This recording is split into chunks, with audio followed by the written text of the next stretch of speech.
좋으신 하나님 감사합니다. 이 시간 우리를 축복해 주셔서 이 시간 하나님의 말씀을 통해서 우리가 정말 변화되어 하나님께서 원하시고 또 기뻐하시는 거룩한 삶을 살기에 부족함이 없도록 우리를 축복해 주시옵소서. 말씀이 되어지는 역사가 또 말씀이 살아있는 역사가 이 시간 우리에게 나타나게 도와주시옵소서. 하나님 아버지, 사랑하는 모든 자들을 기억하시고 정신을 바짝 차리고 정말 그 말씀이 되어져가는 나를 체험해 갈 수 있게 도와주시옵소서. 이 시간 원수들의 역사가 끊어지게 하시며 우리의 마음의 생각, 종욕에서 오는 것, 마음 깊은 곳에서 오는 것, 또 육체로 오는 모든 것들, 환경에서 오는 것들에게 내 하나님의 말씀, 내게 명하시는 그 말씀을 빼앗기지 않게 도와주시옵소서. 그러므로 진실로 주님과 하나 되어진 자가 되게 하여 주시옵소서. 주께서 오늘 함께 하시길 원합니다. 정말 하나님 앞에 온전하며 거룩하게 도와주시옵소서. 종을 축복해 주셔서 마음과 생각을 지배하시고 오직 하나님의 것, 하늘의 것을 증가하게 도와주시옵소서. 예수 이름으로 기도했습니다. 오늘은 여호수아에 대한 얘기를 좀 하겠습니다.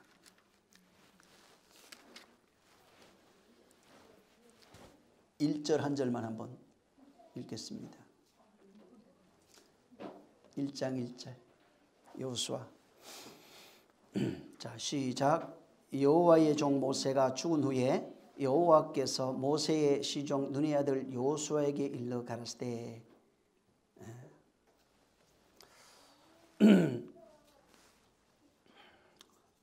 이 여호수아를 얘기하기 전에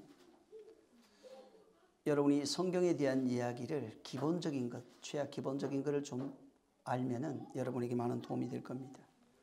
지난번까지 모세의 오경에 대해서 말했는데 제가 설교 중에도 말씀을 드렸지만 모세의 오경을 가리켜서 토라라고 합니다. 이게 율법 이렇게 됩니다. 그래서 히브리어 성경을 크게 세 개로 나누면은 토라라고 하는 이 모세 오경과 예언서가 있습니다.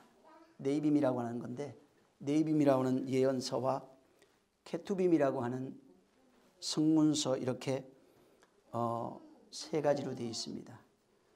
그래서 구약 원전의 그 이름을 이제 타나크라고 합니다. 이제 타나크라고 하는 이유가 이제 토라, 네이빔, 케투빔의 그 앞글자 세 자를 따가지고 이제 타나크라 이렇게 말합니다. 율법서에 대해서는 아까도 말씀드린 것처럼 창세기, 출애굽기, 민수기, 레위기, 민수기, 신명기 하는 이런 그 5가지 성경, 모세 오경을 율법서라고 그러고 이것은 제 성경에 구약 성경 맨 앞에 5권으로 차지하고 있습니다. 그다음에 이제 예언서라고 하는 것인데 네이빔이라고 하는 이 예언서는 이스라엘 민족 가운데 하나님께서 선지자를 통해서 예언자들이 남긴 기록을 예언서라고 합니다. 그 예언서는 이제 선지서라고도 말합니다. 선지자들에 의해서 기록된 예언이기 때문에 선지서라고도 이제 하고, 이는 하나님께서 이스라엘에게 이스라엘 역사라든가 그런 문화 혹은 이스라엘이라고 하는 그런 오랜 기간 동안 흘러왔던 그런 족적에 하나님이 직접 개입하셔서 기록해 놓으신 그런 예언들을 말하고 있는 겁니다. 그래서 이제 그게 이제 주로 뭐 예언서가 이제 정기 예언서, 후기 예언서 이제 이렇게 말하는데 보통 그 정기 예언서라고 할 때는 여호수아, 사사기, 그다음에 사무엘 상하권, 열왕기 상하권이 이제 여기에 속하고, 후기 예언서가 이사야, 예레미야, 그다음에 에스겔을 포함해서 소 예언서 12권이 이제 후기 예언서라고 그래요. 그냥 이거는 뭐 그냥 들으면 됩니다. 또 그다음에 대예언서라고 하는 것은 뭐 이사야서, 예레미야서, 에스겔서 같은 것이 대예언서입니다. 그다음에 이제 이 성문서라고 하는 케투빔이 있는데 이제 여기에는 뭐 시편 같은 잠언 같은 것들이 이제 여기에 포함되는데, 한 가지 재미있는 것은 원래 예언서가 다니엘이 예언서로 들어가야 되는데 다니엘서는 예언서로 안 들어가요. 다니엘서는 성문서로 이제 들어갑니다. 그리고 다니엘서는 본래 성격상 그 이사야, 예레미야, 에스겔 같은 선지자 부류에 넣어서 보통 이제 4대 선지자 중에 하나라고 이렇게 말은 하는데, 실상은 거기에서 다니엘 선지자는 제외됩니다. 제외되고 다니엘이라고 하는 이 그 다니엘서는 성문서에 포함이 됩니다. 이것은 한 가지 이해해야 할 부분이, 이 성경 자체가 이방인들에게 준 게 아닙니다. 이 성경은 이스라엘 백성에게 하나님이 주신 것입니다. 그래서 이스라엘 백성이 하나님을 만난 이야기들입니다. 경험한, 하나님을 만나서 경험한 주관적인 역사가 여기에 기록이 되어 있습니다. 그래서 유대인들은 하나님과의 관계에 있어서 체험을 중시합니다. 조상들이 경험한 얘기예요. 출애굽은 조상들이 경험한 얘기입니다.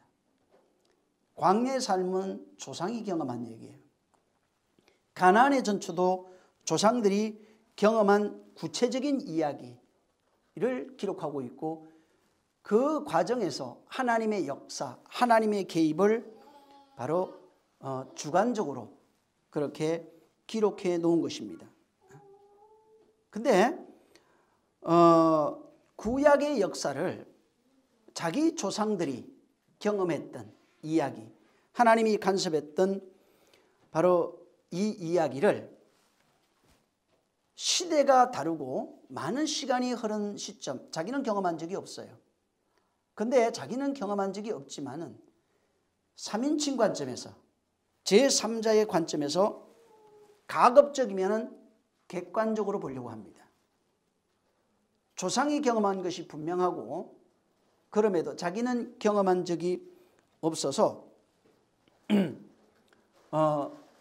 그 조상들 후손으로서 객관적 관점을 가지고 성경을 보려고 하는 그런 그 사상들이 있어요. 또 기독교인들은 한 가지 이 성경에 대해서 좀 다른 것이 뭐냐면은, 기독교인들은 자기가 체험한 적이 없어요. 조상이 경험한 적도 없습니다. 유대인을 제외한, 이스라엘을 제외한 다른 민족은 이 성경 역사에 대해서 사실은 문외한입니다. 아는 것이 별로 없고 경험한 것이나 또 만난 것이 없습니다. 그래서 이방인들은 이 성경을 이스라엘 사람들의 역사로만 생각합니다. 구약 사람들의 이야기, 그들의 역사, 이스라엘의 역사 정도로 그렇게 해석을 하려고 합니다. 또 이제 로마, 헬라의 어떤 문화를 거치면서 이 성경을 자꾸 신과 인간의 관계에 대해서 인간이 신에게 접근하는 그런 관점에서 성경을 자꾸 어떤 부류는 철학화시키려고 그러고 있고, 어떤 부류는 경전화시킵니다. 그래서 성경을 경전화시키는 부분은 굉장히 거룩하고 무한 책으로 봅니다. 성경이 틀렸다 이 말이 아니에요. 옛날 우리 킹제임스 했던 분들 중에서도 제가 잘 아는 분들은 성경, 자기 킹제임스 성경은 무오하다. 한 줄 한 줄에 틀린 글자가 없다. 만약에 틀린 글자를 찾아내면 한 글자당 뭐 몇백 준다 이렇게 얘기했어요. 내가 아는 사람이 근데 찾아내서 그래. 전화해서 그래. 그게 무오하다. 왜 그러냐면 성령의 감동으로 된 것은 무오하다. 만약에 그 얘기를 하려면은 번역상 많은 문제가 생깁니다. 문자 그대로 번역할 수도 없고, 단어는 같지만 내용이 다른 내용이 상당히 많아요. 그래서 전 세계에 있는 성경을 모아놓고 번역한, 원문을 제외한 모아놓고 내용을 읽어보면 다 달라요. 다를 수밖에 없는 것이 그 나라의 문화의 언어 구조상, 언어에 맞게 그렇게 번역을 하다 보니까 그렇게 될 수밖에 없는 겁니다.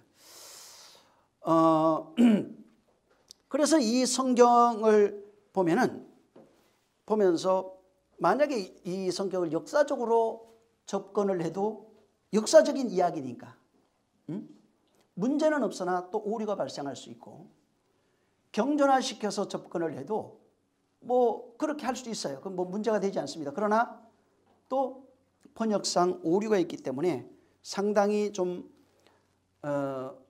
그 어려움이 되게 돼 있고 성경에 오류가 발생할 수 있는 겁니다. 자, 이 성경을 읽고 해석을 해야 되는데, 성경을 읽고 해석하는 그 관점에서 만약에 지금 헬라적인 관점 혹은 그 이스라엘 역사로만 보는 관점, 이런 여러 가지 성경을 보는 관점이 있는데, 이것을 어떻게 보느냐에 따라서 굉장한 오류가 사실은 발생할 수 있는 겁니다. 아까도 얘기했지만 성경이라고 하는 것은 하나님께서 이스라엘 백성에게 주신 바로 책입니다. 그리고 이스라엘 백성에게 그 성경을 주시면서, 그때는 책이 없어요. 말한 겁니다. 말씀을 주시고 그 말씀을 언약으로 주셨는데, 그 말씀을 하시면서 그 내용, 그들이 경험하고 체험한 그런 환경이라든가 역사적 배경이라든가 이런 부분에 대해서 전혀 배제하고 만약에 성경을 또 본다면은 원래 그 뜻이 전혀 다른 뜻이 되기도 합니다. 예를 들어서 아까도 제가 잠깐 그 식사 중에 얘기를 했는데, 하라 하는 말씀이 있고 하지 말라는 말씀이 크게 두 가지로 성경에 나눠져 있습니다. 하라는 말씀이 한 가지로만, 그 하라는 말씀이 가장 적소에 그 말씀이 있을 때 그 말씀의 효과가 있어요. 하지 말라는 말씀도 어떨 때 하지 말, 굉장히 많습니다. 그런데 거기에 맞는 그 말씀에 하지 말라는 말씀이 적소에 있어야 그 말씀이 효력을 발휘하는 거예요. 그것을 임의로 다른 곳에 뽑아다가 놓게 되면은 100% 틀렸다 그렇게 하긴 어렵지만은 원래 하나님께서 말씀하셨던 그 내용을 알 수가 없는 거예요. 내용이 전혀 발견될 수 없는 겁니다. 그래서 성경에 바울도 이 내용, 이것을 알고 성경에 대해서 뭐라고 얘기를 했냐면은, 이 성경은 하나님의 감동을 입은 자들이, 성령의 감동을 입었다고 그랬어요. 성령의 감동을 입은 자들이 기록한 것이기 때문에 반드시 성령의 감동함을 입어서 이 성경을 해석하고 또 그렇게 믿고 성령의 가르침을 받으라, 이렇게 말씀하고 있는 겁니다. 바로 이 성경은 아까도 얘기한 것처럼 이스라엘 백성에게 주신 것인데, 누가 주셨냐 하면은 하나님이 주신 거예요. 하나님께서 그들 백성에게 주신 겁니다.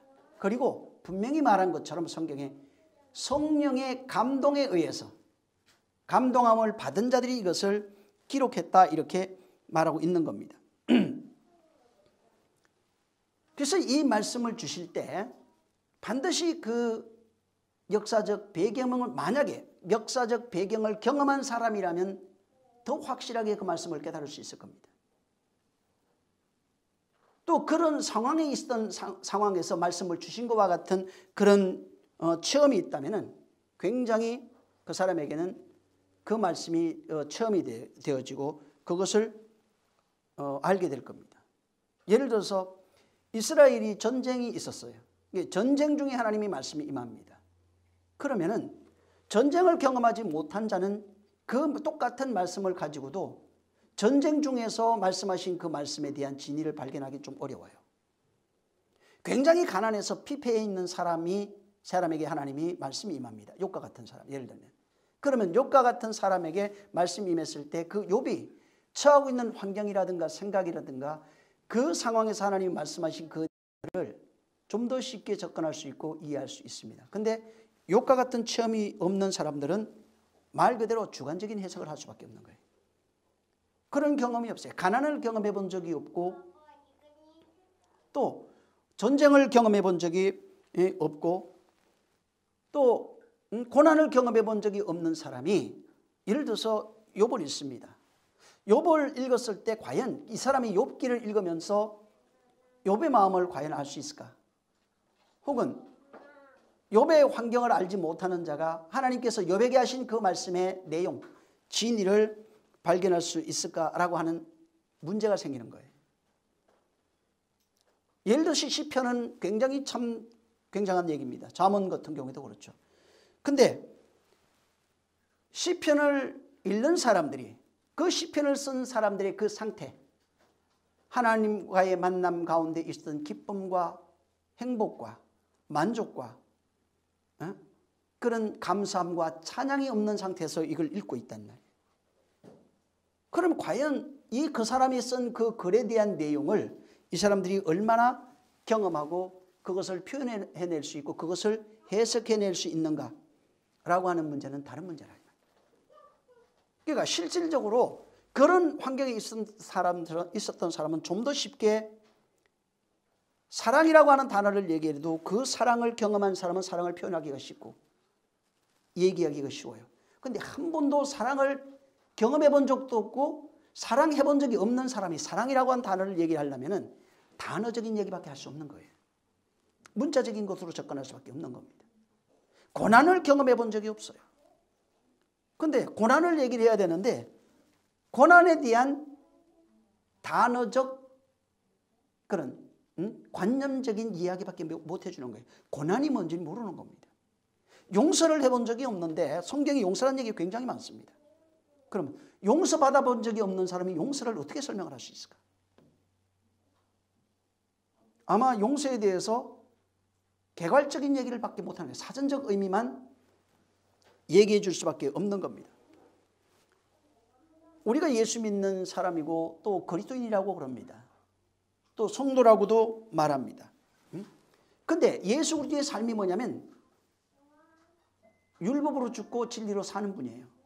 다시 말해서 그의 죽음과 고난과 죽음, 핍박, 부활 같은 모든 것들, 이런 것들을 과연 그분이 말씀한 분량에서 믿으라 했을 때 그분이 말한 믿음의 분량과 내 믿음의 분량, 용서라 했을 때 그분이 말하는 용서의 분량과 내가 생각하는 용서의 분량이 완전히 다르다는 얘기예요.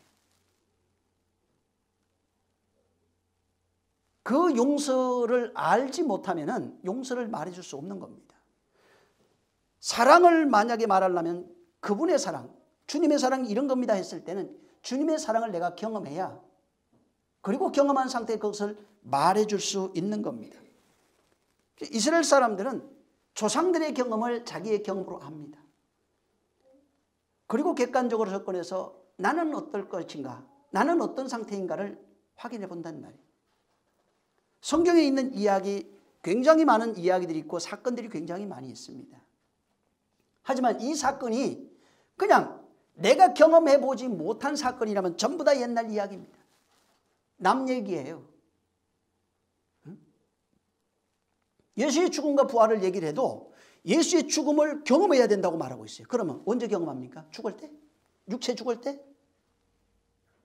그걸 경험하고 그것을 말해줄 수 있어야 된다는 거예요. 예수의 십자가의 죽음을 우리가 경험한다고 하고 있어요. 어디서 경험하는 거예요 도대체? 그 경험이 없는데 어떻게 예수의 죽음을 말해줄 수 있느냐는 말이에요. 성경상 있는 이론과 옛날에 있었던 이야기는 말해줄 수 있어요. 근데 그것은 나하고는 사실은 전혀 상관없는 얘기가 되는 겁니다. 그래서 성경에 있는 이 내용이나 이런 사건들, 모든 것들이 진짜 확실한 것은 내가 경험되어졌을 때 그것이 말씀이 이루어지는 거예요. 그 말씀이 나와 하나 되는 겁니다. 그 말씀이 경험되어져야 되는 겁니다. 그 상태에 있을 때 그 말씀이 경험되어지는 거예요. 욥과 같은 상태에 있을 때 욥과 같은 말씀이, 욥에게 한 그 말씀이 나에게 동일하게 경험되어지는 겁니다. 내가 봉사로 있는데 봉사가 되지 못한 사람은 눈을 뜨는 그 내용을 몰라요. 봉사가 눈 떴습니다라고 말해줄 수는 있지만은 봉사가 눈 뜨는 그에 대한 그 기쁨과 환희와 찬미를 모르는 겁니다. 봉사로 있을 때 그 갑갑한 마음을 몰라요. 봉사, 어둡겠구나, 힘들겠구나 라는 거는 이해해도 그건 말 그대로 자기 주관적인 얘기예요. 객관적이지 못해요. 진짜 근데 봉사였던 사람이 성경에 보면은 아멘 주 예수여 나를 불쌍히 여기소서라고 외칩니다. 있는 힘을 다해서 제자들이 시끄럽다고 조용해라고 외칠지라도 주님의 귀에 들어갈 만큼 크게 뜯으면서 불러댑니다. 왜 그렇게 부를까? 봉사된 자의 간절함이 있거든요. 성경은 근데 우리를 전부 다 봉사로 말하고 있습니다. 왜 그걸 적어놓고 거기다가 적어놓고 너희도 눈이 가려워진 자는 눈을 뜨게 하고 귀가 막힌 자는 귀를 열게 하고 입이 막힌 자들이 입을 열라고 말하고 있느냐. 봉사는 실질적으로 봉사를 통해서 네가 봉사라고 말하고 있는데 봉사인 것을 모르는 자는 봉사가 눈 뜨는 것을 모르는 거예요. 왜? 자기는 육신의 눈은 봉사가 아니거든. 육신의 귀는 들리니까 귀머거리가 아니란 말이에요. 그러나 그들 진짜 육신으로도 귀머거리가 되고 봉어리가 되고 봉사가 된 자들의 간절함, 그리고 주님을 만났을 때 그 만난 이후에 말씀이 내게 이루어지는 그 기쁨과 환희라고 하는 것은 사실은 우리가 체험하지 못하고선 그것에 대해서 말하기가 굉장히 어려운 겁니다. 이 성경을 전에도 말씀을 드렸지만은 이 율법서라고 하는 것, 또 예언서라고 하는 혹은 성문서라고 하는 이 모든 것들이 누구에 대해서 말하고 있는가? 예수 그리스도에 대해서 말하고 있다는 겁니다. 바로 토라라고 하는 율법은 예수 그리스도를 말하고 있어요. 그래서 이 토라라고 하는 율법서 모세오경은 아까 세 개라고 그랬죠. 예수 그리스도를 나타냅니다. 잘 들으세요. 이제 중요해요. 이 토라 율법서라고 하는 모세오경은 예수 그리스도를 말합니다. 자, 그러면 예언서는 뭘까? 그것도 예수 그리스도를 말하는 거 맞아요. 좀 더 구체적으로 얘기하면은 이것은 예수 그리스도 그분이 누구인지를 증거하는 게 이 예언서입니다. 율법서가 토라라고 하는 율법서가 예수 그리스도라면 바로 네비임이라고 하는 예언서는 예수 그리스도를 바로 증거하고 설명합니다. 그 다음에 이 케투빔이라고 하는 바로 성문서는 예수 그리스도의 역사를 말하고 있어요. 펼쳐놓은 겁니다.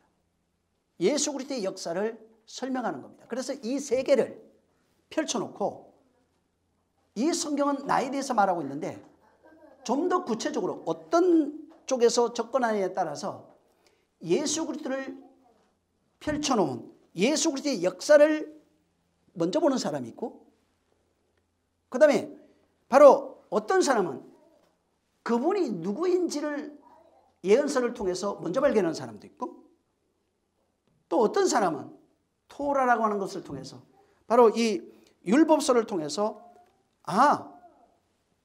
예수 그리스도가 이분이구나 라고 또 그렇게 접근하는 사람도 있습니다. 예수 그리스도, 이 성경은 예수 그리스도 자신을 말하고 있는 겁니다. 토라는, 율법서는 예수 그리스도 자신을 말하고 있고, 예언서는 예수 그리스도의 자신의 이야기, 자신의 이야기를 거기에 담고 있어요. 그래서 자신의 이야기를 담고 있고, 그 다음에 그것을 자신의 이야기를 증거하고 있는 모든 내용들이 성문서에 담겨 있습니다. 그래서 구약 전체가 예수 그리스도에 대해서 바로 얘기하고 있는 겁니다. 자, 이 말은 구약이 그럼 뭘 얘기하냐면 예수 그리스도를 말하고 예수 그리스도를 증거하고 이야기하고 전가하는 이 내용들이 그럼 구약 성경이 뭐냐는 거예요. 구약 성경은 예수 자체를 말합니다. 구약 성경 전체가 예수 자체를 말하고 있는 거예요. 예수 그리스도에 대한 얘기로 거기에 다 쓰여져 있어요. 자, 근데 이 여호수아는 모세오경이라고 하는, 여러분 지난번까지 봤던 모세오경이라고 하는 것은 예수 그리스도 자체를 말합니다. 근데 여호수아는 예언서의 첫 시작이에요. 이 여호수아는 예언서로 들어가는데, 예언서로 들어가는 이것은 바로 예수 그리스도 이야기에 대한 첫 시작이 여기에 나오고 있는 겁니다. 그 시작을, 예언의 시작을 여호수아 1장 1절에 하고 있어요. 지금 1절 2절 여기에 나오고 있습니다. 자, 1절을 다시 한번 읽습니다. 2절까지 시작. 여호와의 종 모세가 죽은 후에 여호와께서 모세의 시종 눈의 아들 여호수아에게 일러가실 때 내 종 모세가 죽었으니 이제 너는 이 모든 백성을 더불어 일어나 이 요단을 건너 내가 곧 이스라엘 자손에게 주는 땅으로 가라. 여기 지금 여호와가 처음 예언의 첫 마디를 뭐라고 지금 얘기했어요? 여호와가 지금 말하고 있어요. 여호와는 누구라고 그랬어요? 성령이라고 그랬죠. 그분이 처음 예언의 첫 마디를 뭐로 얘기를 하고 있냐면 여호와의 종 모세가 죽은 후에 이렇게, 모세의 시종 눈의 아들에게 모세가 죽었다 이렇게 얘기해요. 예언의 시작은 여호와의 종 모세가 죽은 후에 눈의 아들 여호수아에게 모세가 죽었다 이렇게 되어 있습니다. 죽은 후 이렇게 되어 있는데, 이 후라고 하는 아르가 되어 있는데 다음이란 뜻입니다. 그 뒤 혹은 뭐 다음 이런 뜻입니다. 다시 말해서 모세 뒤에 여호수아가 여호수아라 이 말입니다. 모세 다음은 여호수아다 이 말이에요. 그러면 모세, 이 지난번까지 봤던 모세오경과 여호수아가 연결이 되어 있는 얘기예요. 연결이 되어 있는 겁니다. 바로 여러분 이 신약에 여러분이 잘 알고 있는 것처럼 바울도 그런 얘기를 했는데, 율법을 바로 모세로 상징합니다. 성경은. 율법은 종의 영으로 말미암아 왔고, 또 다른 데는 바울이 뭐라고 썼냐면 율법은 모세로 말미암아 주신 것이요 이렇게 말합니다. 그래서 모세를 가리켜서 상징적으로 율법 자체로 표현을 합니다. 전에 한번 제가 말씀드린 적이 있을 거예요. 예수가 율법이라고. 예수 그리스도 같은 거예요. 모세와 여호수아입니다. 이것이 연결이 되어 있어요. 모세와 여호수아가 연결이 되어 있고, 모세는 율법을 상징합니다. 율법과 진리가 연결이 되어 있어요. 이렇게 예수와 그리스도가 연결이 되어 있는 내용이에요. 이것을 여기에 지금 말하고 있는 겁니다. 근데 지금 모세가 죽고 난 이후에 여호수아에게 지금 하나님께서 나타나서 그에게 말씀하고 있는 겁니다. 자, 그런데 이 신명기에 보면은 하나님께서 모세에게 나타나 가지고 뭐라고 얘기를 하냐면은, 모세야 너는 바로 가나안에 들어가지 못한다 이렇게 돼 있어요. 근데 바울도 이 얘기를 했지만 모세가 히브리서에 보면은 충성된 자라고 그랬어요, 안 된 자라고 그랬어요? 모세는 분명히 충성된 자라고 그랬고, 그가 바로 충성된 자로서 사환처럼 일했다고 돼 있어요. 자, 하나님 보실 때 저는 내가 기뻐하는 자고, 하나님의 집에 충성된 자로 일한 신실한 바로 종입니다. 그건 수없이 얘기했어요. 모세가 내 마음에 합하다고 말씀했어요. 그렇다면 모세가, 잘 생각해 보세요. 모세가 너는 가나안에 들어가지 못하리라고 주님이 말씀하셨는데, 혹자는 이 얘기를 가지고 뭐라고 얘기를 했냐면은, 모세가 바위를 2번 치는 바람에 못 들어갔다 이렇게 얘기합니다.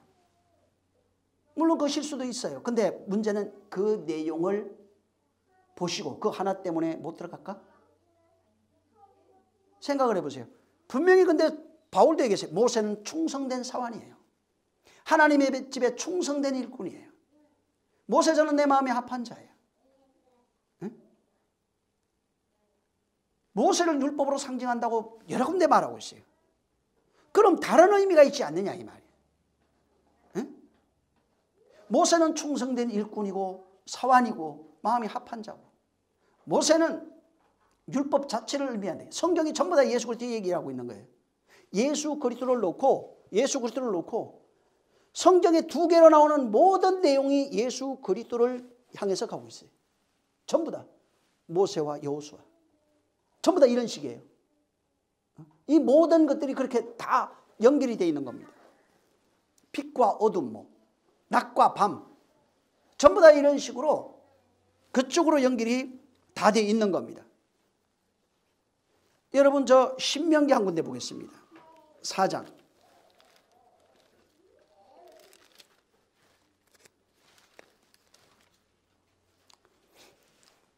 21절을 한번 21절 시작. 여호와께서 너희로 인하여 내게 진노하사 나로 요단을 건너지 못하며 내 하나님 여호와께서 내게 기업으로 주신 그 아름다운 땅에 들어가지 못하게 하리라고 맹세하셨은즉 나는 이 땅에서 죽고 요단을 건너지 못하려니와 너희는 건너가서 그 아름다운 땅을 기업으로 얻는다. 너희는 스스로 삼가서 너희 하나님 여호와께서 너희와 세우신 언약을 잊어버려서 내 하나님 여호와께서 금하신 아무 형상이나 우상이든지 조각하지 말라. 내 하나님 여호와는 소멸하는 불이요 질투하는 하나님이라. 이렇게 돼 있어요. 자, 여기 분명히 여기에 너는 들어가지 못한다. 그래서 21절에 보면은 너희로 인하여 내게 진노하사, 너희로 인하여 내게 진노하사, 나로 인하여 진노가 아니고 너희로 인하여 내게 진노하사, 이런 식으로 돼 있어요. 그리고 나로 요단을 건너가지 못하게 하셨다, 이렇게 돼 있습니다. 여기 지금 21절을 우리가 보면서 21절은 이스라엘 때문에 이 바위 2번 치는 바람에 그래서 내가 화낸 것 때문에 하나님이 나를 못 들어가게 하셨구나 하는 그 의미가 아니라 너희로 인해서 내가 못 들어가는 거예요. 너희로 인해서. 여기에 무슨 개념이 들어가 있냐면 21절부터 나와 있는 그 내용은 23절 24절까지 쭉 이렇게 쭉 보면 여기에 대속이라고 하는 개념이 들어가 있어요. 대속이라고 하는 것이 들어가 있어요. 자, 보세요. 성경은 나에 대해서 말하고 있어요. 자, 나라고 하면 예수 그리스도를 말합니다. 그러면 예수는 어떻게 돼야 돼요? 예수는 어떻게 되는 거예요? 이 성경은 나에 대해서 말하고 있는데 예수 그리스도에 대한 얘기예요. 예수 그리스도 자체를 얘기를 하고, 예언서는 예수 그리스도를 이야기해 주는, 그게 뭔지. 그 다음에 성문서는 그것을 증거하는 책들이에요. 그래서 예수님도 요한복음 4장에 말씀하고 있는 것처럼 5장 39절 이하 40절에 있는 것처럼 나에 대한 얘기예요. 그러면 성경 전체 구약도 예수 그리스도로 되어 있다는 얘기예요. 자, 그럼 예수 그리스도로 되어 있는데 여기에 지금 21절부터 너 때문에 못 가요. 예수는 어떻게 되는 거예요?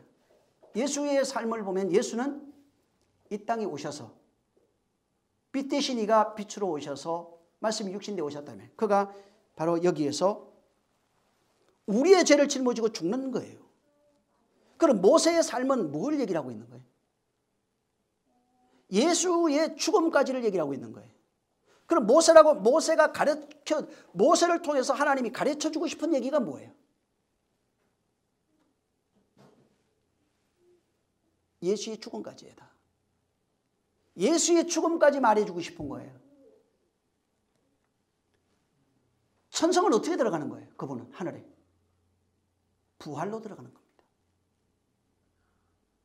모세가 바위 2번 쳐서 못 들어가는 게 아니라 모세를 통해서 우리에게 계속 반복적으로 성경을 통해서 말해주고 싶은 것은 예수의 죽음을 말해주고 싶은 거예요. 그럼 율법 전체가 뭘 예수에 대해서 말하고 있는 거예요. 율법은 예수에 대해서 말하고 있는 거예요. 진리는 그리스도에 대해서 말하고 있어요. 율법은 예수에 대해서 말하고 있는데 그래서 예수의 죽음이 누구의 죽음이라고요? 율법의 죽음이에요. 모세는 율법의 상이, 이 율법은 모세로 말미암아 주셨고 그래서 모세로 말미암아 바로 율법이 왔는데 율법의 죽음을 보여주고 있는 거예요. 그래서 율법이 죽었는데 율법의 진리로 다시 살아나요. 모세의 시체가 발견되면 안 돼요. 응? 왜? 그는 죽은 자가 아니니까. 응? 그래서 율법은 율법 안에 생명이 있는 것을 보여주고 있는 겁니다. 예수로 죽고 그리스도로 부활하는 겁니다. 이 내용을 이 성경에 전부 다 담아놓은 겁니다.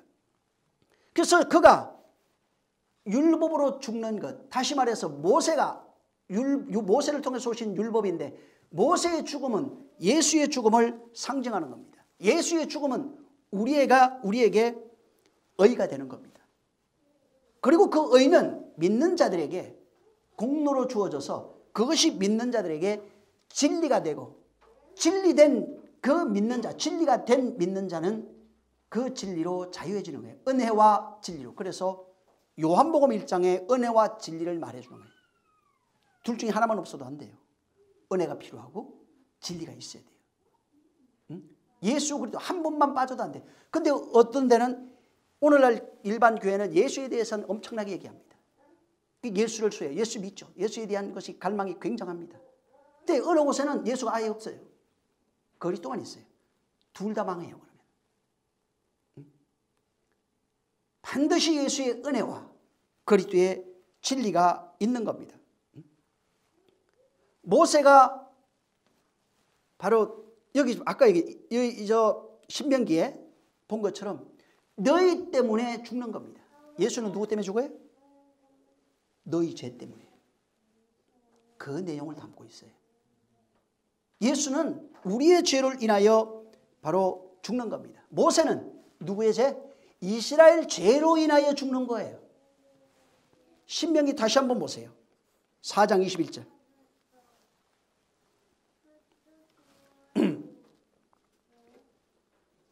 자, 시작. 여호와께서 너희로 인하여 내게 진노하사 나로 요단을 건너지 못하며 내 하나님 여호와께서 내게 기업으로 주신 그 아름다운 땅에 들어가지 못하게 하리라고 맹세하셨은즉. 모세는 이스라엘 죄로 인하여 들어가면 안 돼요. 예수는 우리의 죄를 짊어지고 예수로 들어가면 안 돼요. 큰일 납니다. 우리는 지옥 가요. 그러면.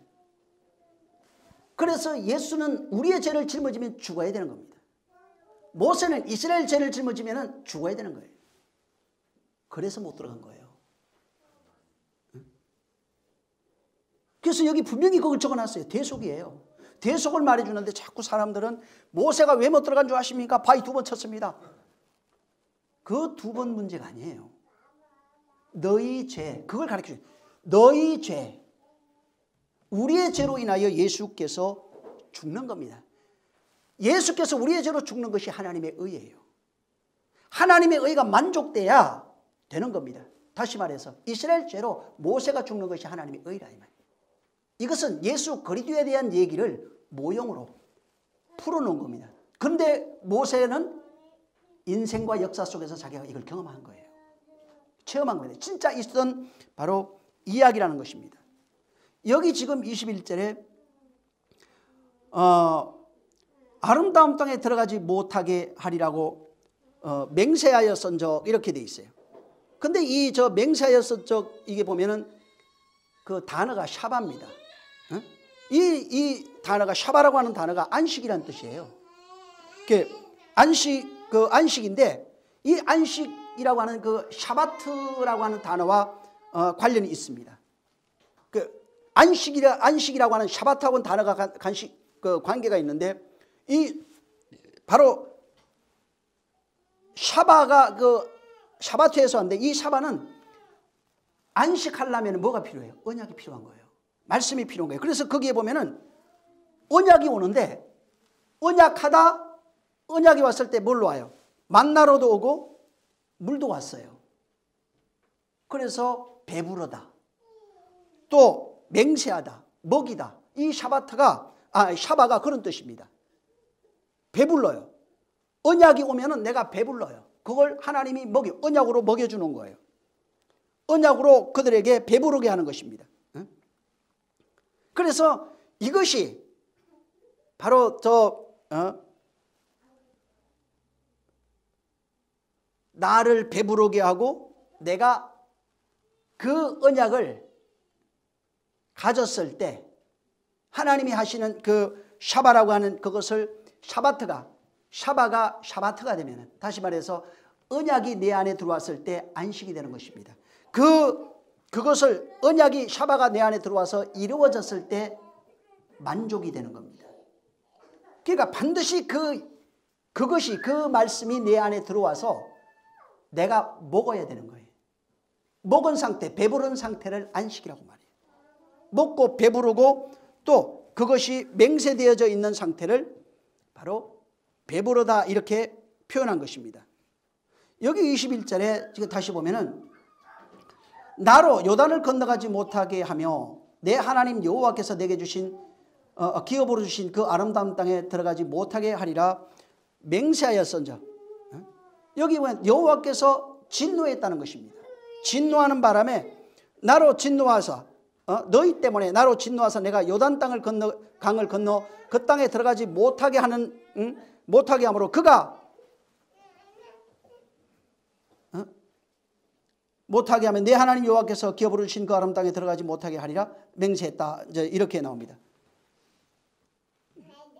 근데 이 들어가지 못하는 것 자체가 여기 지금 21절에 이것이 아까도 얘기한 대속이면서 그분의 뜻이 이루어지는 얘기예요. 그분의 바로 들어가지 못하는 것 자체가 그분의 만족이에요. 혹시 이 번역 성경 중에 지금 저는 이게 없는데 다른 성경 중에 여기를 번역한 내용 중에 어떤 내용이 있냐면 그 땅에 들어가지 못함으로 그가 만족을 얻었다 이렇게 돼 있어요. 제가 지금 여기는 찾을 수가 없는데 한번 나중에 여러분이 꼭 한번 찾아보세요. 보면은 21절 번역한 가운데 그가 들어가지 못하는 것이 하나님께 만족이 됐다 이렇게 나와요. 그의 뜻이 이루어짐으로써 그가 만족이 된 겁니다. 아까도 얘기한 것처럼 모세는 예수를 말합니다. 완벽하게 율법으로 오신 예수, 말씀이 육신되어 오신 율법으로 오셔서 율법으로 말미암아 죽으시는 예수에 대해서 말하고 있는 겁니다. 그래서 율법이 죽어야 진리로 우리 안에 성취될 수 있는, 율법의 죽음은 모세의 죽음으로 표현되어 있고 구약에는 모형으로, 신약에 와서는 바로 예수의 죽음으로 표현되어 있는 겁니다. 그리고 그의 죽음을 우리에게 먹이로 준 거예요. 그래서 샤바라고 하는 단어가 먹다 하는 단어가 있어요. 그의 죽음을 먹는 겁니다.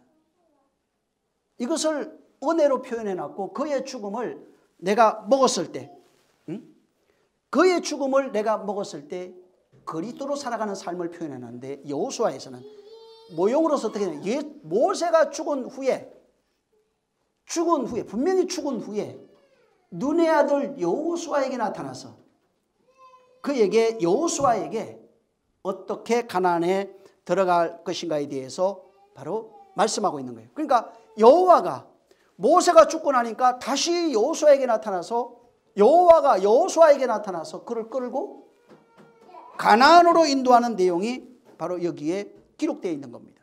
그래서 2절에 지금 보면은 내 종 모세가 죽었다. 이제 너는 이 모든 백성으로 더불어 일어나 이 요단을 건너 내가 그들 곧 이스라엘 자손에게 주는 땅으로 가라 이렇게 말씀하고 있어요.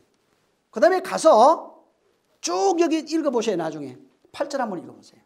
뭘 해야 되는지. 자, 8절 6절 이게 하나님이 너에게 주기를 한 그 땅을 주겠다는 겁니다. 8절 여호수아 1장 8절이에요. 같이 읽어요. 찾았어요? 자, 시작. 주로 그것을 묵상하여 그 가운데 기록한 대로 다 지켜 행하라. 그리하면 내 길이 평탄하게 될 것이라. 내가 형통하리라. 이 율법책을 이제 죽고 난 후에 이제 요단을 건너가라고 합니다. 이제 요단을 이건 여호와가 지금 말하고 있는 겁니다.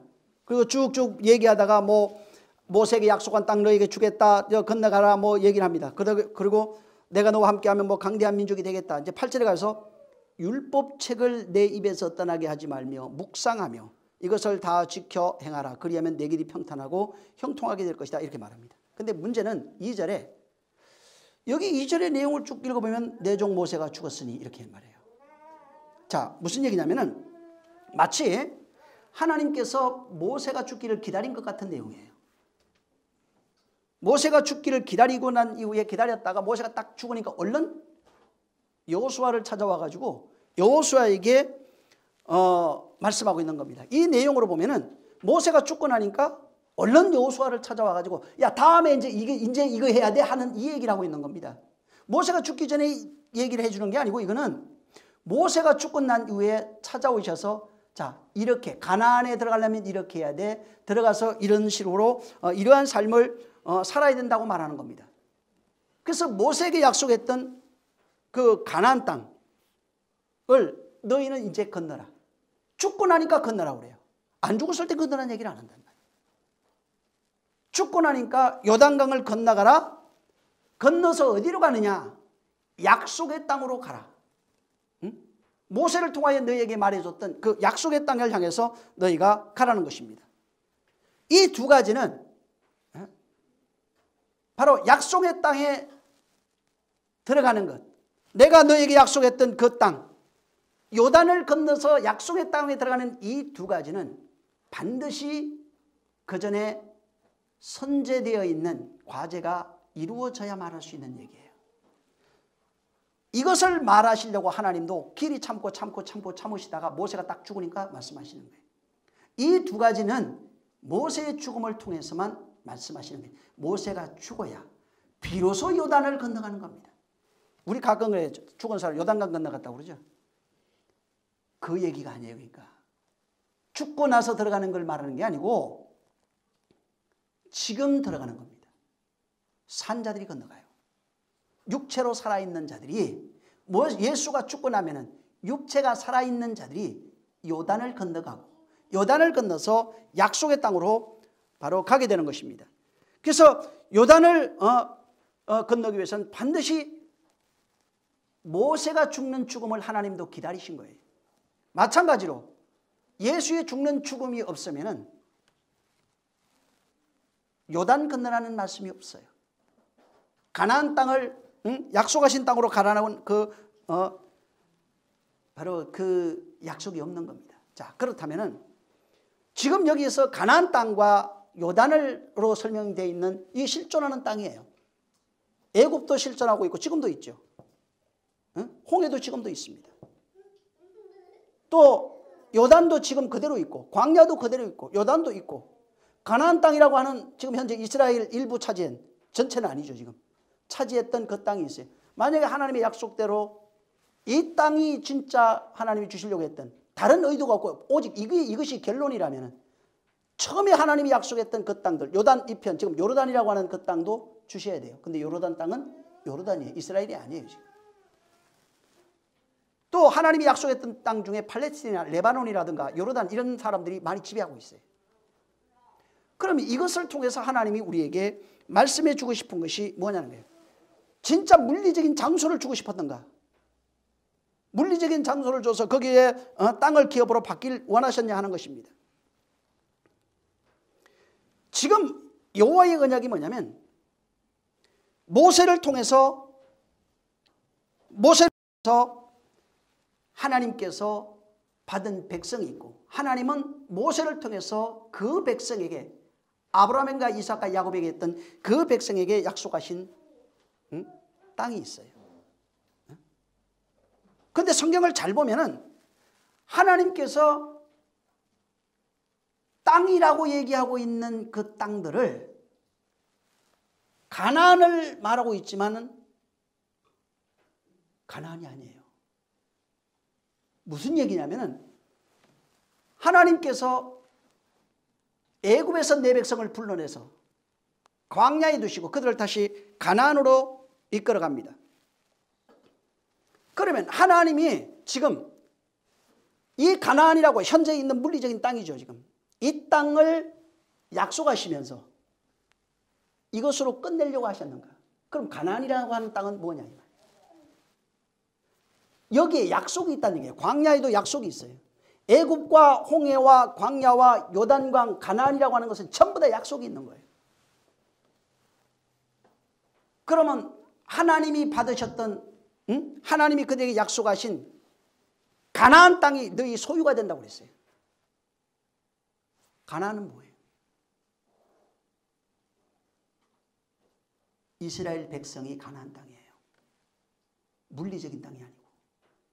물리적인 땅은 모형으로 나타난 것이고 실상은 애굽에서 이끌어서 광야에서 훈련받고 그 다음에 요단을 건넌 그 사람들이 내 백성이에요. 그래서 성경에 이것을 너무 많이 기록해놨어요. 비유로 이스라엘 사람들은 역사로 경험한 얘기지만 실상은 이스라엘은 내 백성이에요. 땅이 아니고 내 백성이 그 땅이에요. 이스라엘이 내 땅, 가나안 땅이에요. 그리고 그 가나안은 하나님의 백성이에요. 그래서 이스라엘과 가나안은 사실은 같은 것입니다. 이와 똑같은 모형으로 주신 것이 예수 그리스도입니다. 우리가 예수 믿습니다. 예수 믿고 천국이라고 하는 바로 가나안 땅을 약속받습니다. 근데 사람들은 그 내용을 가지고 어떻게 생각하냐면 예수 믿으면 천국 갑니다. 그래서 예수를 통해서 내가 천국 들어가는 것이 목적으로 말합니다. 이것은 성경 답으로 얘기를 한다면 60점도 안 돼요. 예수를 통해서 천국 들어가는 개념도 틀린 건 아닙니다. 하지만은 바로 예수를 통해서 예수 그리스도를 힘입어 우리가 천국 들어간다는 개념보다는 그분이 이스라엘하고 똑같습니다. 광야에 있을 애굽에 있던 자를 광야에 끌어내서 훈련시켜서 내 백성을 만들고 그로 말미암아 내 백성 된 자를 가나안에 집어넣어서 나는 너희 하나님이 되고 너희는 너희 백성이 되리라 이렇게 말씀하고 있는 겁니다. 자, 그 과정이 우리의 예수 믿고 난 세상에 있을 때 예수 믿고 들어왔을 때 그 다음에 광야에서 교회라고 하는 광야에서 훈련받고 요단을 건너서 가나안에 들어가는 이 내용과 똑같이 돼 있어요.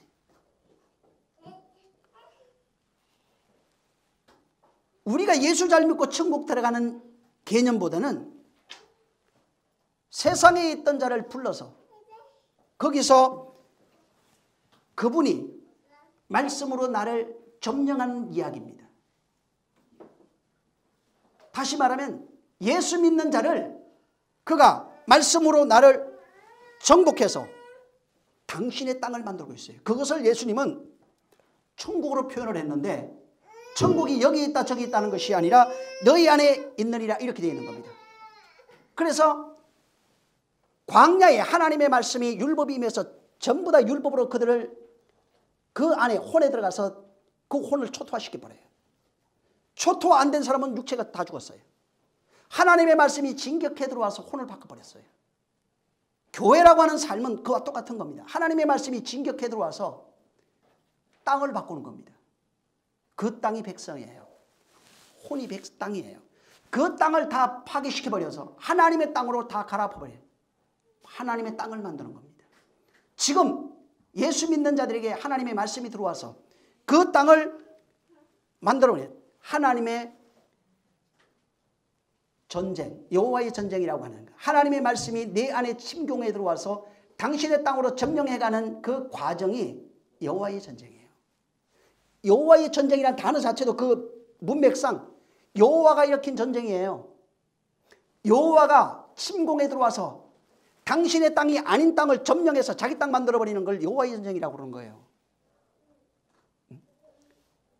구약의 이스라엘 백성, 애굽으로 충만해 있던 세상신으로 충만해 있던 그들을 침공해 들어와서 어디를 침공했어요?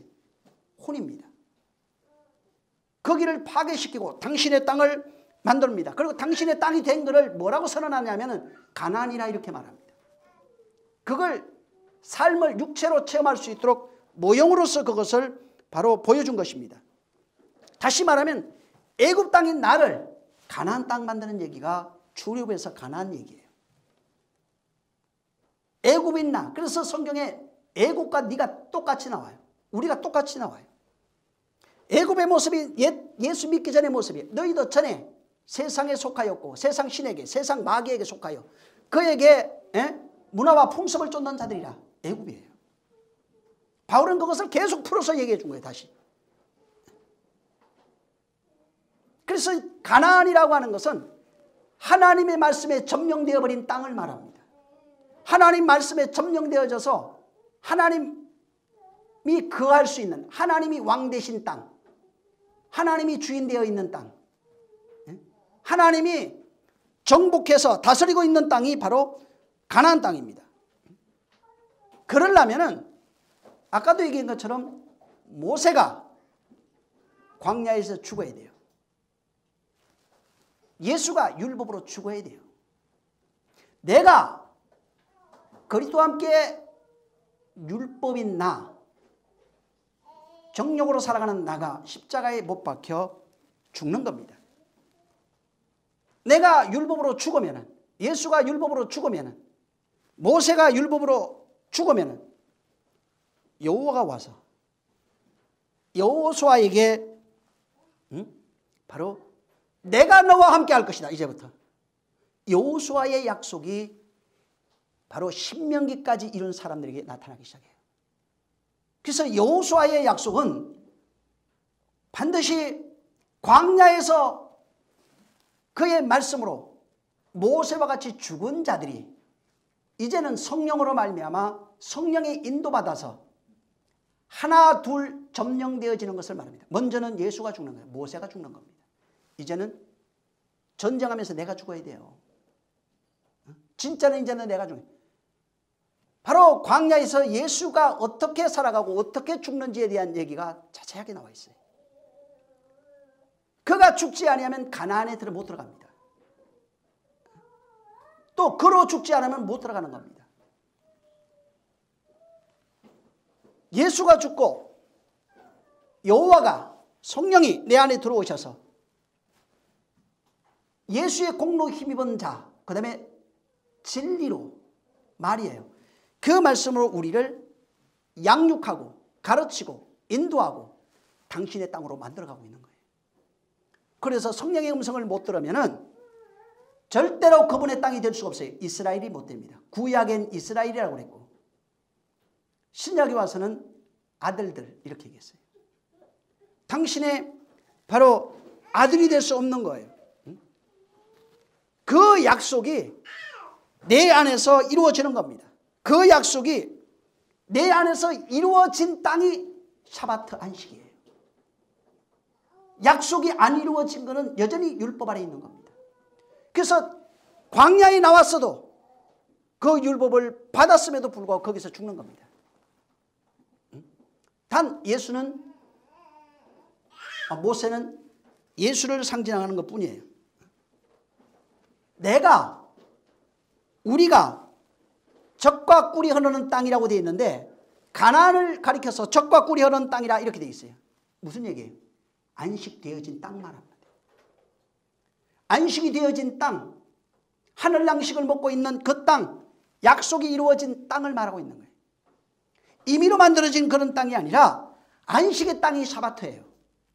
그래서 가나안 땅이 된 사람은 안식이 되어진 사람이에요. 안식이 되어지고 있는 사람이에요.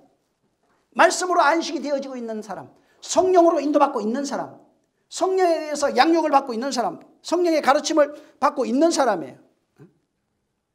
이 전쟁이 바로 가나안 전쟁, 여호와가 하는 전쟁이에요. 아까도 얘기했잖아요. 여호와가 하는 전쟁은 땅에서 이루어져요. 가나안 땅에서. 오늘날 여호와가 진행하는, 여호와는 성령이라고 그랬죠. 성령이 우리 안에 들어오신 이후로부터, 그때로부터 여호와의 전쟁이 시작되는데 그 여호와의 전쟁은 정복전쟁입니다. 정복전쟁. 가나안 전쟁은 여호와의 정복전쟁이에요. 그래서 이 여호수아 1장을 잘 보면은 네가 규례와 율례와 법도를 입에서도 떼지 않으려고 묵상하고 계속 그렇게 한다면 나는 너와 함께 할 것이고 너와 같이 싸우겠다고 돼 있어요. 네가 팔 올리면 계속 싸우는 거예요. 내리면 안 싸우는 거예요. 이 전쟁은 사람들이 표면적으로 보여지는 것은 이스라엘이, 여호수아를 중심으로 한 이스라엘이 요단강 넘어 있는 그 땅을 차지하는 걸로 보여지고 있지만 실상은 여호와께서 당신의 땅을 차지하고 있는 거예요. 당신의 나라를 만들어가고 있는 겁니다. 당신의 땅을 바로 만드는 겁니다. 오늘날 성령께서 오셔서 그가 정복 전쟁을 하고 있어요. 가나안 전쟁을 그가 하는 겁니다.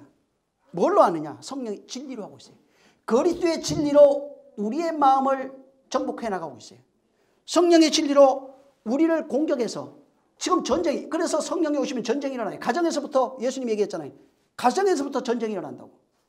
형제 간에, 부모 간에, 부모 자식 간에 전쟁이 일어납니다. 어디에서 일어나는 거예요? 여호와의 전쟁은 마음에서 일어납니다. 이 여호수아는 지금 마음에서 일어나는 전쟁을 육신으로 일어나는 전쟁하고 똑같이 펼쳐놓고 있는 거예요. 그분이 시작하는 거예요. 근데 성령을 안 받는데 무슨 전쟁이 돼요? 두 번째는 성령의 음성을 못 듣는데 무슨 전쟁을 할 수 있어요? 정복 전쟁이 안 됩니다. 그 다음에 성령의 인도를 안 봐도 정복 전쟁이 안 돼요. 가나안이 안 됩니다. 절대로 하나님의 백성이 될 수 없어요. 이스라엘 백성이 될 수 없습니다. 신명기까지 해서 예수 그리스도인 줄 알았어도 이 여호수아의 정복 전쟁이 되지 않으면 신앙생활을 못하는 겁니다. 사람들은 그런 얘기를 해요. 똑똑한 척해요. 그래서 이렇게 해도 되고 저렇게 해도 되고 그건 내 생각이라니까. 그분의 정복 전쟁에 정복당하는 거예요. 그분의 정복 전쟁에 정복당하지 않으면 그냥 죄 아래 죽는 겁니다. 그게 율법 아래 죽는 거예요. 그래서 진짜는 바로 성도가 전에 얘기했죠. 머리 바꾸는 거 한다고 지금. 여호와께서 성령께서 진리의 칼로 우리 목을 쳐버려요. 혼입니다. 머리라고 상징되는 것은 신이에요. 의. 자기 주관, 자기 교훈, 자기 의. 이런 걸 말합니다. 진리가 들어오면 진리의 칼에 의해서, 그래서 계시록의 입에서 나온 칼이에요. 전부 다 말씀이에요. 그 칼로 모가지 잘라버리는 거예요. 목 자르고 난 이후에 바로 그 땅, 그리스도의 머리로 바꾸어서 그리스도의 사람이 되게 하는 겁니다. 그래서 애굽의 땅이 파괴되고 애굽의 땅이 깨지고 가나안 땅으로 바뀌는 겁니다. 애굽의 땅이 가나안 땅 된다는 얘기를 하고 있는 겁니다. 상징이에요. 애굽은 혼이에요. 마음을 얘기를 하고 있고, 마음이 옛사람이 죽어서 새 사람으로 바뀌는 걸 여기에 그렇게 애굽 땅이 가나안 땅으로 바뀌는 걸로 바로 모형하고 있는 겁니다. 그래서 이 지금 그 출애굽을 통해서 바로 애굽화되어 있는 애굽 땅인 너희를 광야로 끌고 와서 죽게 하고, 예수로 죽게 하고, 예수와 함께 죽게 하고, 그 다음에 가나안 땅이 되게 만드는 것, 하나님의 말씀으로 가나안 땅이 되게 하는 이것이 이 성경에 있는 내용이에요. 그래서 바로 애굽에서 불러서 가나안 땅, 애굽 땅이 가나안 땅 되게 하는 거예요. 선악과가 생명과 되게 하는 거예요. 같은 내용으로 다 돼 있어요. 선악과에서 생명과로 나가는 거예요. 애굽 땅에서 가나안 땅으로 나가는 것입니다. 그래서 전에도 얘기했지만 수로광야라고 하는 이 수로라고 하는 벽입니다. 실질적으로 벽이에요. 그 다음에 광야 미드바르라고 하는 이것이 거기에서 하나님이 성전을, 미드바르라고 하는 성전을 만들고 거기에서 말씀을 세우는 일을 해요. 어디에 세웁니까? 말씀. 밖에 세워지는 게 아니에요. 성전이 지금 보여지는 밖에 만들고 있지만 밖에 세워지는 게 아니에요. 성전의 실상은 내 안에 세워지는 걸 말하고 있는 거예요. 성전을 내 안에 이렇게 지어라 말하고 있고, 그건 예수 오셔서 발견한 거예요. 사람들이 성전을 헐라, 그분이 성전인 걸 발견했고, 고린도전서 바울이 그걸 다시 발견하면서 성전이 그 안에서 지어지고 있는 나구나, 이런 걸 발견한 거예요. 그래서 진짜 성전은 밖에서 세워지는 것이 아니라 내 안에서 바로 세워지는 것입니다. 내 안에 세워져서 내 안에 하나님의 말씀으로 바로 살아가고 있는 상태. 이것을 여호수아에게 말하면서 가서 묵상하고 그 말씀으로 이끌리고 그 말씀으로 되어지는 것을 말하는 겁니다. 그래서 여기 1장 8절에도 이 율법책을 내 입에서 떠나게 하지 말고 주야로 이것을 묵상하여 그 가운데 기록된 대로 다 지켜 행하라. 그리하면 내 길이 평탄하게 될 것이라. 내가 형통하리라. 이렇게 말씀했어요. 이게 뭐예요? 여러분 지금 8절은 가나안 땅 된 자의 모습이에요. 여호와의 전쟁이 승리한 자의 모습이에요. 승리한 자, 여호와의 애굽 땅이 가나안 땅이 된 사람, 여호와가 승리해서 여호와의 땅이 된 사람은 율법을 입에서 떠나지게 하지 말고 주야로 묵상하고 그 율법의 내용을 지켜 행하는 것, 그것이 내 안에 이루어지는 것. 만약에 그렇게 되면 그 말씀과 네가 하나 되면, 말씀 성령에 의해서 네가 여호와의 땅이 되어버렸다면, 이스라엘 백성이 되어버렸다면 당연히 평탄하죠. 형통하게 돼 있죠. 응? 하나님의 집이라 할 수 있죠. 천국이라고 할 수 있는 거예요. 그래서 정말 그 말씀이 나에게 성령에 의해서, 성령은 진리의 영이라고 그래요. 그가 오시면 진리를 말합니다. 진리로 나를 정복하겠다 이 말이에요. 진리로 나를 옛것을 깨버리는 겁니다. 완전히 옛것을 죽고 이제는 진리로 나를 진리되게 하겠다. 진리의 생명으로 생명되게 하겠다. 그래서 만약에 진리가 너희 안에 이루어지면, 너희 안에 이것이 진짜 생명이 되면 너는 생명 자체다. 생명이 너희 안에서 흘러날 것이다. 너희가 생명이 되면 생명을 나눠주는 자가 될 수 있을 것이다. 진리가 너희 안에 의가 되면 너희가 의가 되다. 의다. 내가 진리가 하나 되면 아들이다. 계속 이것을 풀어서 봐요. 네가 아들이다. 네가 사랑이다. 네가 기쁨이다. 네가 형통이다. 네가 복이다. 네가 권세다. 네가 내 자녀다. 네가 내 식구다. 계속 이것을 돌려가면서 성령에 의해서 정복당에 진리된 사람들, 바뀐 사람들을 가리켜서 바로 말하고 있는 거예요. 그래서 여호수아는 보여지는 땅이 아니라 이 땅이 이 안에서 이루어져야 돼요. 여기서 묵상이 일어나고 여기서 완성이 돼야 됩니다. 이 안에서 되어진 모습이에요. 이것을 예수님이 풀어서 성령이 오시고 난 이후부터 너희가 그렇게 인도받을 것이다 이렇게 말했고, 바울은 그것을 보고 성령의 열매는, 성령으로 만들어진 자의 모습은 하면서 안과 밖의 모습을 다 설명해 놨어요. 그분으로 되어진 그 모습이 그 안에 있는 것입니다. 그래서 그 약속, 바로 약속, 샤바라고 그랬죠. 약속이 내 안에 이루어지면 안식이에요. 샤바트예요. 약속이 반드시, 약속과 샤바트는 같이 있어요. 약속이 안 되면 샤바트가 안 돼요. 안식이 안 돼요. 약속이 내 안에 들어와야 샤바트가 돼요. 약속이 없는 샤바트가 있을 수가 없어요. 또 안식이 됐는데 바로 약속이 없는 안식은 불가능한 거예요. 둘이 같이 있어요.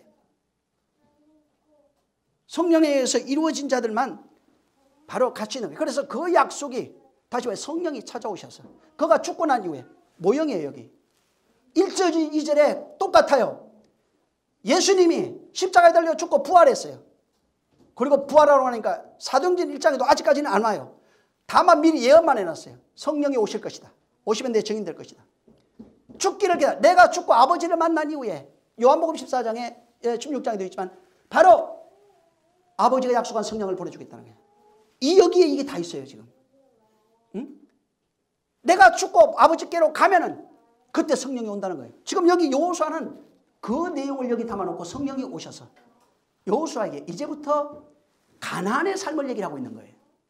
이전의 삶이 아니에요. 성령이 오시면, 예수 죽고 난 이후에 성령이 오시면 이전의 삶이 아니라, 물론 예수에 대해 얘기를 합니다. 이제부터는 너 가나안의 땅의 삶이 어떤 것인지, 가나안이 땅이 어떻게 되는지, 땅된 자가 무엇인지를 지금 말해주고 있는 겁니다. 안식. 그 언약이 내게 안식으로 이루어지는 것, 그 약속이 내게 안식으로 이루어지는 것, 샤바가 샤바트가 되는 것. 안식이 내 안에 이루어지지 않으면 절대로 샤바트가 안 됩니다. 안식은 말은 할 수는 있는데 샤바트가 안 되면 아무리 안식을 말을 해도 삶에서 반드시 나타나요. 안식이 없는 게 나타나요. 안식이 되어지지 않은 것이 말에서 나타나요. 행동에서 나타나요. 자식들에게 나타나요. 반드시 나타나게 돼 있어요. 왜? 여호수아의 삶은 다른 거예요. 지금 성령의 삶은 다른 거예요. 그래서 고린도전서 3장 16절에 17절 말하고 있는 거예요. 너희가 성전이라고 하는데 성전의 껍데기를 만들어져 있어요. 지금. 예를 들어서 너희가 하나님의 성전인 줄 모르느냐. 광야에서 성전 짓는 법은 배웠다 이 말이에요. 아직 짓질 안 했어요. 그들은 모형으로 지었지만 지어야 된다는 건 알아요. 성전이라고 하는 것은 이제 지어야 되는, 약속은 받았는데 그 성전을 짓질 안 했어요. 짓질 안 하고 폐해버려요. 그것을 성전을 무시해버렸어요. 그러면 하나님이 아예 그 성전을 내버리겠다는 거예요. 왜? 성전 되지 아니한 자는 이스라엘이 아닙니다. 가나안이 아니에요. 하나님의 백성이 될 수가 없는 거예요. 그래서 반드시 그 약속이 5계명까지 있던 예수 그리스도가 그 이야기가 내 안에서 풀어져야 되고, 내 안에서 풀어진 이야기가 나를 통해서 증거되는 얘기가 이 케투빔으로 나타나요. 율법서, 그 다음에 예언서, 성문서라고 하는 것이 내 안에서 다 이루어지고 있어요. 그런데 사람들은 자꾸 몸 밖에서 하려고 그러잖아요. 몸 밖에서 지금 하려고 그러잖아요. 모세가 죽지 않으면 절대로 여호와가 오질 않아요. 여호수아에게 나타나지 않는다는 거예요. 모세와 여호수아는 하나입니다. 예수 그리스도 같은 거예요. 이것을 통해서 우리에게 바로 말씀하신 그리스도의 약속이 언약이에요. 샤바예요. 예수의 약속이 내 안에 그리스도로 완성되어지는 것이 안식, 샤바트입니다. 그래서 예수의 말씀하신 모든 것이 성령으로 말미암아 내 안에 완성되어져야 진정한 안식이 있고, 안식이 있는 자가, 안식된 자, 생명이 있다, 능력이 있다, 평안이다, 아들이다, 이스라엘이다, 백성이다, 뭐 별의별 다 갖다 붙여놨어요. 어려운 것을 풀어놓은 것이 아니라 너무 쉽게 해놨단 말이에요.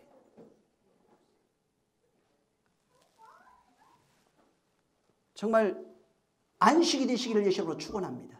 다음 시간에 여호수아에 관한 전반적인 내용을 좀 얘기를 하겠습니다. 이게 그동안 우리가 배웠던 그런 개념이 전혀 아니에요. 왜 그런 개념이 올 수밖에 없었냐면 전부 다 철학화시켜놨어요. 성경을 전부 다 종교화시켜, 학문화시켜놨어요. 신학화시켜놔버렸어요. 그리고 그걸 가지고 끝까지 구집하고 있어요. 그러면 안 만들어져요. 지금 여기 얘기했잖아요. 계시록에 예수님도 와서 마태복음도 분명히 얘기했어요. 이 세상은 추수하는 땅이에요. 하나님의 아들 만들어서 추수하는 땅이에요. 알곡은 드리고 쭉정이는 버리는 땅입니다. 계시록은 뭘 얘기하고 있어요? 알곡을 뭐라고 얘기해요? 하나님의 아들과 하나님의 아들이 아닌 자로 구별이 되고, 하나님의 아들들 영광의 나라에 들어간다고 그 얘기하고 있는 거예요. 응? 그럼 이 땅에서 뭐 하라는 얘기예요? 하나님의 아들 되라고 얘기하고 있는 거예요. 근데 여기서 뭐 착하게 살고 뭐 바르게 살고, 물론 그것도 다 틀렸다 그럴 수는 없어요. 진짜 하나님의 아들들이 된 사람은 얘기 안 해도 착하게 살아요. 바르게 삽니다. 얘기 안 해도 자기가 뭘 해야 될지 다 알아요. 얘기 안 해도, 신령하라 얘기 안 해도 신령한 삶을 살려고 몸부림을 쳐요. 섬기는 삶을 끊임없이 삽니다. 할 수만 있으면은 진짜 뭐 돕는 삶, 얘기 안 해도 다 해요. 그거는 그냥 그건 진짜 안식이 된 자들이 나타나는 모습이에요. 근데 안식이 안 된 자가 이것도 할 수 있어요. 하지만 이것은 생명이 없는 거예요. 진짜 안식되시기를, 정말 그의 약속이 안식되시기를 예수로 축원합니다. 안식됐다는 말은 내가 이스라엘이 됐다는 얘기예요. 당신의 백성이 됐다는 얘기예요. 아들 됐다는 얘기를 하고 있는 겁니다. 기도하겠습니다. 좋으신 하나님 감사합니다. 우리를 축복해 주시기를 원합니다. 아버지 하나님, 정말 모세와 여호수아를 통해서 우리에게 말씀해 주시고 싶은 것은 예수 그리스도이오니, 하나님 아버지, 우리는 예수로 죽고 율법으로 죽고 진리로 사는 자들이 되어질 수 있도록 역사하여 주시옵소서. 묵었던 그런 땅, 애굽 땅이 진짜 가나안 땅이 되어서 하나님이 통치하시는 그 땅이 되어서, 그 통치하시는 그 땅은 바로 여호와의 말씀이 바로 묵상되어지고 여호와의 말씀으로 바로 살아가고 입에서 떠나지 아니하고 그 말씀으로 바로 지켜 행하는 자들이 여호와의 땅 가나안 땅이오니, 이와 같은 역사 가나안 땅 된 자들이 되어지게 도와 주시옵소서. 그래서 진짜 생명이 풍성하고 진리가 풍성하고 능력이 풍성한 자들, 성령의 인도받는 그런 자들이 되게 하여 주시옵소서. 오늘도 주님이 함께 하심을 감사하며 예수 이름으로 축복하고 기도했습니다. 아멘. 하늘에 계신 우리 아버지여, 이름이 거룩히 여김을 받으시오며 나라에 임하옵시며 뜻이 하늘에서 이룬 것 같이 땅에서도 이루어지리이다. 오늘날 우리에게 일용할 양식을 주옵시고 우리가 우리에게 죄 지은 자를 사하여 준 것 같이 우리의 죄를 사하여 주옵시고 우리를 시험에 들게 하지 마옵시고 다만 악에서 구하옵소서. 나라와 군세와 영광이 아버지께 영원히 있사옵나이다. 아멘. 하나님 아버지, 정말 여호수아를 찾아오신 그 이유, 모세와 여호수아에게 말씀하신 그것들을 다 알 수 있도록 그렇게 깨달아가게 도와주시옵소서.